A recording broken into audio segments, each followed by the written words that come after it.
ഇല്ലാത്ര. നാട്ടിലെ ചില തെണ്ടി പരീക്ഷകളുമായി കള്ളുകൂടിയാണ് അവിടുന്ന് നേരിൽ കണ്ട ഇവര് പറഞ്ഞല്ലോ. അയ്യേ, കള്ളല്ല, സ്കോച്ച് വിസ്കി. അത് വെയിറ്റ് അറിയില്ല.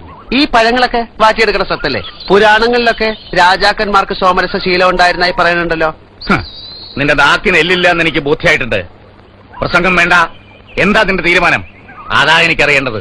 നീ ആറാംബ്രാനായിട്ട് കോലോത്ത് വാഴുന്ന കഥകൾ ഞാൻ അറിയുന്നുണ്ട്. നീ ആരാ? നീ കോവിലകം എന്തിനു വാങ്ങിച്ചു? സത്യം എനിക്കറിയണം. 2 ചോദ്യങ്ങൾക്കാണ് തമ്പുരാൻ ഉത്തരം വേണ്ടത്. ചോദ്യം നമ്പർ 1, ഞാൻ ആരാണെന്ന്. ഉത്തരമില്ല തമ്പുരാൻ. മനുഷ്യൻ മഹാജ്ഞാനത്തിന്റെ കൈലാസം കയറുമ്പോഴും അവന്റെ ഉള്ളിൽ ഉത്തരം കിട്ടാതെ മുഴങ്ങുന്ന ചോദ്യം. ബുദ്ധനും ശങ്കരനും അവരും തേടിയത് ഇതേ ചോദ്യത്തിന് ഉത്തരം. ഞാൻ ആര്? അവര് പറഞ്ഞില്ല.